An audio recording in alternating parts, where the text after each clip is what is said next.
Titanium dioksida. Titanium dioksida dikenal juga sebagai titanium 4 oksida atau titania, adalah oksida dari titanium dengan rumus molekul TiO2, Rovic 2013, mempunyai berat molekul 79,90 gram per mol, densitas 4,26 gram per cm kubik. TiO2 tidak menyerap cahaya tampak tetapi mampu menyerap radiasi UV, sehingga dapat menyebabkan terjadinya radikal hidroksil pada pigmen sebagai fotokatalis. TiO2 merupakan bahan semikonduktor yang memiliki sifat optis yang baik dan mempunyai nilai celah pita energi yang lebar yaitu 3,2 eV. Titanium dioksida bisa didapatkan dengan menggunakan proses sintesis. Ada beberapa metode sintesis yang bisa digunakan yaitu metode Sol-Gel yang menggunakan larutan titanium alkoksides, metode hidrotermal, metode sonokimia, metode solvotermal, metode oksidasi langsung, metode microwave, dan metode kopresipitation. Secara umum, TiO2 memiliki 3 struktur kristal, yaitu anatase, rutile, dan brokite.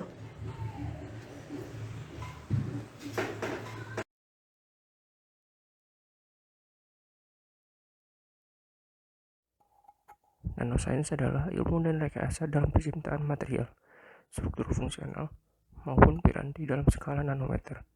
Dalam terminologi ilmiah, nano berarti 1/1 miliar. 1 nanometer adalah 1/1000 mikrometer, atau 1/1 juta milimeter, atau 1/1 miliar meter. Jika panjang pulau jauh dianggap 1 meter, maka diameter sebuah kelereng kira-kira sama dengan 10 nanometer. Selanjutnya itu nanoteknologi.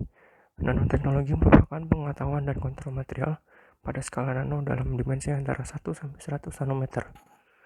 Ukuran partikel yang sangat kecil tersebut dimanfaatkan untuk mendesain dan menyusun atau memanipulasi material sehingga dihasilkan material dengan sifat dan fungsi baru. Nanoteknologi merupakan fenomena unik yang dapat diaplikasikan dalam bidang teknologi informasi, farmasi dan kesehatan, pertanian, industri, dan lain-lain.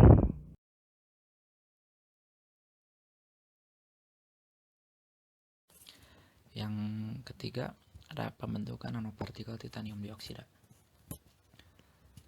Nanopartikel titanium dioksida dapat dibentuk melalui beberapa metode. Yang pertama ada metode Sol-Gel, metode sonokimia, dan metode hidrotermal. Yang pertama ada metode Sol-Gel. Metode Sol-Gel merupakan pembentukan senyawa anorganik melalui reaksi kimia dalam larutan pada suhu rendah, di mana dalam prosesnya terjadi perubahan fasa dari suspensi koloid atau sol membentuk fasa cair kontinu atau gel. Pada metode ini, prekursor yang bisa digunakan umumnya logam-logam anorganik atau senyawa organik yang dikelilingi oleh ligan yang reaktif. Metode ini memiliki prinsip dasar adalah pembentukan larutan prekursor dari senyawa yang diharapkan dengan menggunakan pelarut organik, terjadinya proses polimerisasi larutan, kemudian terbentuknya gel, dan kemudian diproses dengan proses pengeringan, kemudian kalsinasi gel untuk menghilangkan senyawa organik serta membentuk material anorganik berupa oksida. Metode Sol-Gel ini banyak diaplikasikan dalam bidang pembuatan komposit, keramik, polimer, lensa kontak, dan serat fiber.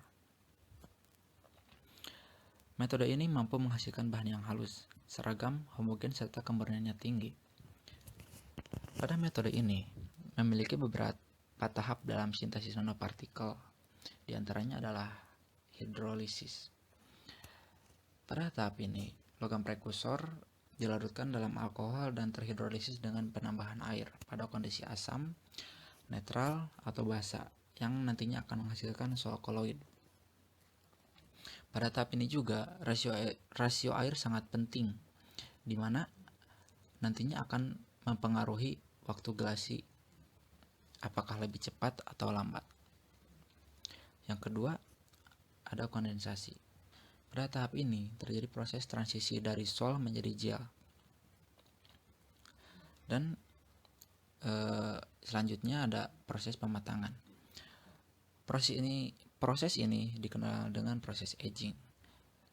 Pada tahap ini juga terjadi reaksi pembentukan jaringan gel yang lebih kaku, kuat, dan menyusut dalam larutan. Dan yang terakhir adalah proses pengeringan. Pada tahap ini dilakukan penguapan larutan dan cairan yang tidak digunakan. Metode ini memiliki beberapa kelebihan. Di antaranya, homogenitas produknya tinggi karena dicampur pada tingkat molekuler. Yang kedua, produk yang dihasilkan kemurniannya tinggi. Hal ini disebabkan prekursor alkoksida organologam dapat dimurnikan melalui proses destilasi atau rekristalisasi. Yang ketiga, suhu yang digunakan relatif rendah. Yang keempat, kehilangan bahan akibat penguapan dapat diperkecil. Yang kelima, porositasnya rendah atau tinggi dengan cara memanaskan pada temperatur tertentu. Kemudian mampu menghasilkan material gelas dalam bentuk nanomorphose dengan cara pendinginan dari fasa cair. Kemudian mampu menghasilkan keramik dengan kristalinitas yang bagus jika dibandingkan dengan metode konvensional dan mampu menghasilkan material novel atau baru. Di samping metode ini memiliki beberapa kelebihan. Metode ini juga memiliki beberapa kekurangan. Di antaranya membutuhkan prekursor yang relatif mahal, waktu pemrosesan relatif lama, terbentuknya sisa hidroksil dan karbon, terjadi penyusutan yang besar dalam pemrosesan menggunakan produk organik yang bersifat toksik, dan sukar untuk mendapatkan produk yang bebas dari keretakan pada waktu pengeringan.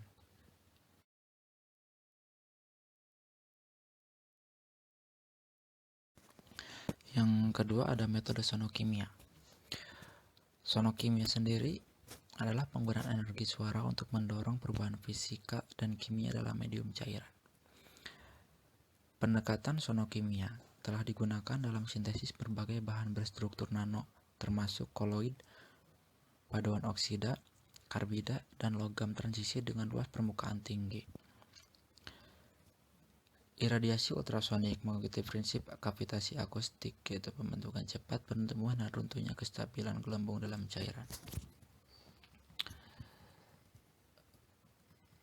Mikroemulsi pada prinsipnya adalah pemanfaatan sistem emulsi air dalam minyak atau minyak dalam air yang dibuat stabil dengan surfaktan. Dalam metode ini, partikel magnetik terjebak dalam kavitasi gelembung yang ditimbulkan dalam proses pengadukan dan distabilkan oleh surfaktan. Bentuk dan ukuran kavitasi akan sangat menentukan bentuk dan ukuran partikel magnetik terapis polimer sebagai hasil akhirnya. Salah satu cara untuk mendapatkan kavitasi pembentukan sangat kecil dan homogen adalah memanfaatkan alat ultrasonic probe. Dan yang ketiga ada metode hidrotermal. Metode ini dilakukan dalam autoklaf dalam kondisi atmosfer yang terkendali. Suhu dinaikkan di atas 100 derajat dan mencapai tekanan uap jenuh. Dalam industri keramik, teknik ini biasanya digunakan untuk sintesis partikel kecil. Banyak peneliti telah menggunakan metode ini untuk menyiapkan titanium dioksida.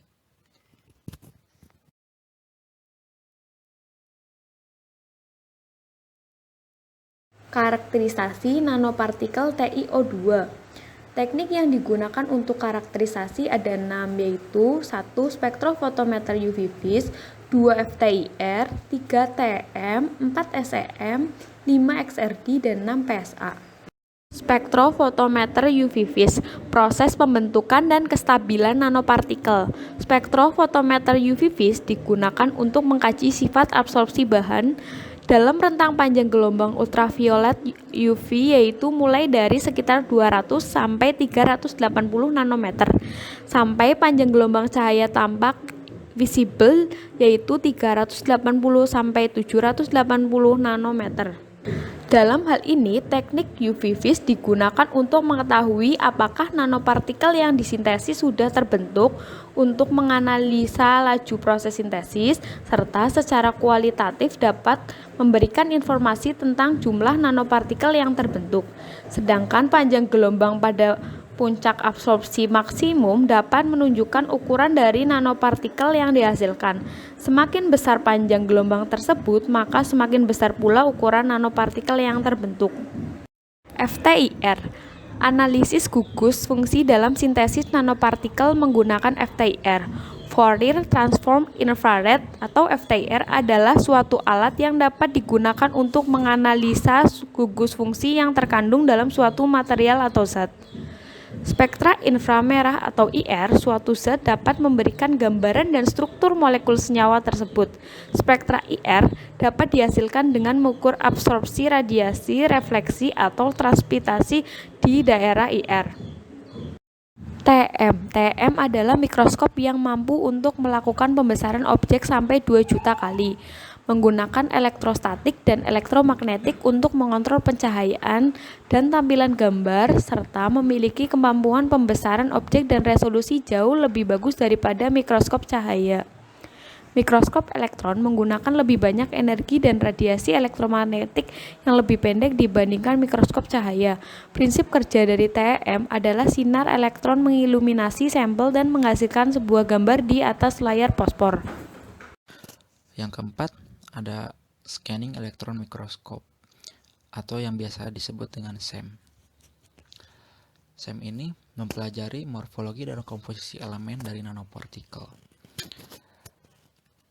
Scanning electron microscope merupakan salah satu tipe mikroskop elektron yang mampu menghasilkan gambar beresolusi tinggi dari sebuah permukaan sampel.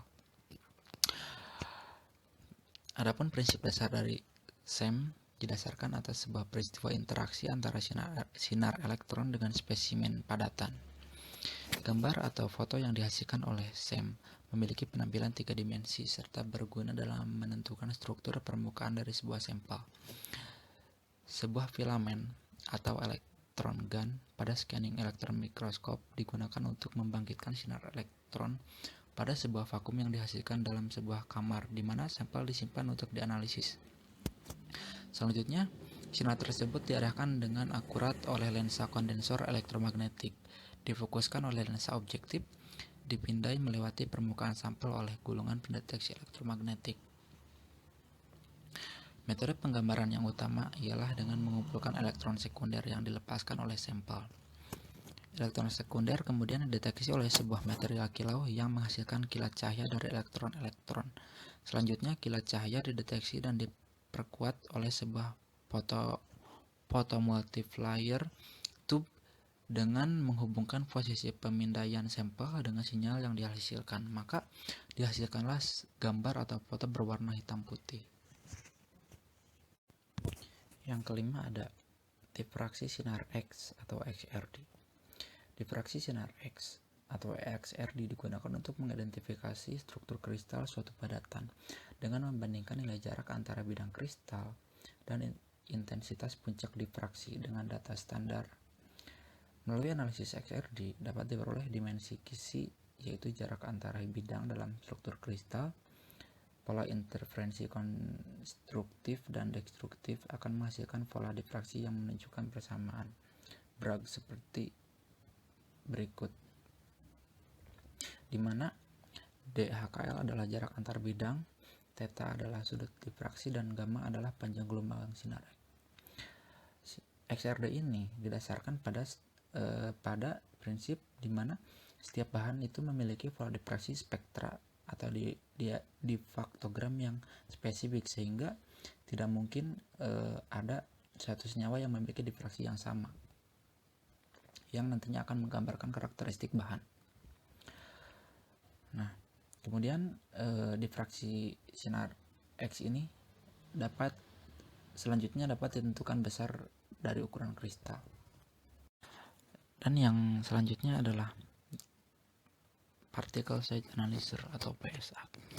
Particle Size Analyzer adalah instrumen yang digunakan untuk mengkarakterisasi distribusi ukuran partikel dalam suatu sampel. PSA ini dapat diaplikasikan pada material padat, suspensi, emulsi, dan aerosol. PSA hanya spesifik untuk menentukan ukuran partikel yang berbentuk lingkaran. Adapun prinsip kerja PSA yaitu ketika cahaya atau laser dihamburkan oleh kumpulan partikel, maka sudut cahaya hamburan berbanding terbalik dengan ukuran partikel. Sehingga semakin besar sudut hamburan, maka semakin kecil ukuran partikel. Pengukuran menggunakan PSA ini memiliki keunggulan, yaitu lebih akurat jika dibandingkan dengan menggunakan partikel dengan alat lain, seperti XRD atau SEM. Hal ini dikarenakan partikel didispersikan ke dalam medium, sehingga ukuran partikel yang terukur adalah ukuran dari single partikel. Hasil pengukuran dalam bentuk distribusi sehingga dapat menggambarkan keseluruhan kondisi sampel serta memiliki rentang pengukuran 0,6 nanometer sampai 7 mikrometer.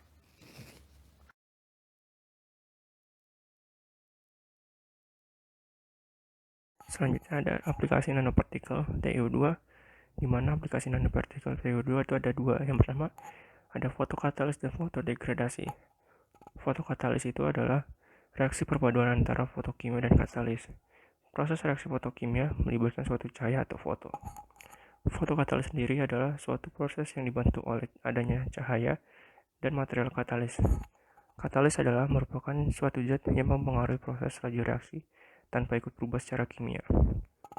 Katalis dapat mempercepat fotoreaksi melalui interaksinya dengan substrat baik keadaan dasar maupun tereksitasi, atau dengan fotoproduk utamanya, tergantung pada mekanisme fotoreaksi tersebut. Proses mekanisme fotokatalis pada oksida logam seperti TiO2 dapat menyerap radiasi antara fotokatalis dengan air. Peran fotokatalis itu sendiri adalah menyediakan lubang pada pita valensi dan radikal hidroksil yang berfungsi meningkatkan efektivitas. Radikal hidroksil merupakan oksidator yang kuat. Fotodegradasi adalah suatu proses peruraian suatu senyawa, biasanya senyawa organik, dengan bantuan energi foton. Proses fotodegradasi memerlukan suatu fotokatalis yang umumnya merupakan bahan semikonduktor. Prinsipnya adalah loncatan elektron dari pita valensi ke pita konduksi pada logam semikonduktor jika dikenai suatu energi foton. Loncatan elektron ini menyebabkan timbulnya hole atau lubang elektron yang dapat berinteraksi dengan pelarut air membentuk radikal. Ashraf dan kawan-kawan membuat nanokomposit kaca Mach-Hemid dan menggunakannya untuk menghilangkan MB dalam pengelolaan air limbah. Dalam penelitian ini sebelumnya menstabilkan NPTiO2 pada kapas untuk meningkatkan ketahanan pencucian dan sifat fungsional lainnya dari kain katun. Selanjutnya itu fotovoltaik. Efek fotovoltaik merupakan fenomena fisika di mana energi cahaya datang yang mengenai permukaan sel surya akan diubah menjadi energi listrik. Arus listrik dapat timbul karena energi foton cahaya datang berhasil membebaskan elektron-elektron dalam sambungan semikonduktor tipe N dan tipe P untuk dapat mengalir. Penggunaan terpenting kedua dari TiO2 NM adalah dalam aplikasi fotovoltaik. Grazel membahas varian heterojungsi yang terlibat dalam fabrikasi DSSC atau sel surya peka zat warna dan menyelidiki perspektif untuk mengembangkan DSSC di masa mendatang. Dia menyebutkan bahwa DSSC telah menjadi alternatif yang kredibel untuk perangkat semikonduktor sambungan PN konvensional. Pereira dan kawan-kawan membangun DSSC dengan mengendapkan nanofilm TiO2 pada plat kaca konduktif yang peka dengan pewarna yang berbeda. Hasil penelitian menunjukkan bahwa untuk ketiga pewarna heterojungsi menghasilkan respon fotovoltaik terhadap penyerapan cahaya. Metode ini memperluas jangkauan respon spektral dan meningkatkan efisien DSSC. Liu dan kawan-kawan melaporkan sintesis baru dari kristal tunggal TiO2 nanorods dengan electrospinning dan pelakuan hidrotermal untuk meningkatkan sifat permanen cahaya dan fotovoltaik dari DSSC. Mereka menjelaskan bahwa nanorod TiO2 menunjukkan perilaku pemanfaatan cahaya yang lebih tinggi karena transfer elektron menerima resistansi yang lebih kecil dalam nanorod TiO2 daripada NPTiO2. Lapisan nanorod TiO2 pada elektroda kerja TiO2NP secara signifikan meningkatkan kapasitas permanen cahaya dan efisiensi konversi fotolistrik.